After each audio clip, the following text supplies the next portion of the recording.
2 రికార్డులు భారతదేశాన్ని మంచికా చెడుకా అన్నటువంటిది భవిష్యత్ డిసైడ్ చేస్తుంది. భవిష్యత్ పరంగా అయితే అది మంచికే అవుతుంది.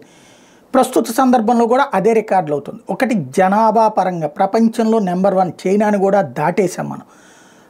అది ఎప్పుడో ఇక అధికారికంగా అనౌన్స్ చేయడం అనేది మాత్రమే ఆధారపడి ఉంది. ఐక్యరాజ్య సమితి అయితే ఆల్రెడీ చెప్తే మన భారత ప్రభుత్వం కాదంది కొన్ని లెక్కలు భావించి ఫైనల్గా అయితే చైనా కంటే ఎక్కువ జనాభాతో.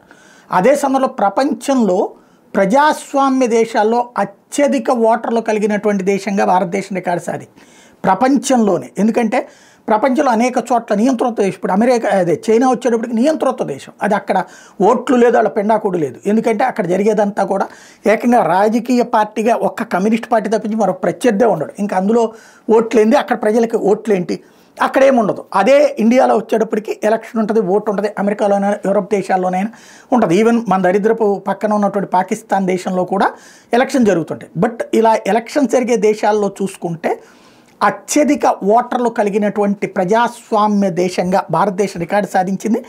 దేశంలో ఓటర్ల సంఖ్య 99.1 కోట్లకు చేరింది. ఇది త్వరలోనే 100 కోట్లకు చేరబోతుంది. దీంతో బిలియన్ ఓటర్లు ఉన్న దేశంగా భారత్ రికార్డు సృష్టించబోతుంది. ఇప్పటికే రికార్డు ఈ నెల 25వ తేదీన జాతీయ ఓటర్ దినోత్సవ నేపథ్యంలో బుధవారం ఎన్నికల సంఘం ఓటర్ల వివరాలను వెల్లడించింది. గత ఏడాది జరిగిన లోక్సభ ఎన్నికల సందర్భంగా 96.88 కోట్ల మంది ఓటర్లు ఉంటే ఆ సంఖ్య ఏడాది కల్లా 3 కోట్ల దాకా, అంటే దాదాపు 2 కోట్ల 20 లక్షలు పెరిగిపోయారన్నమాట.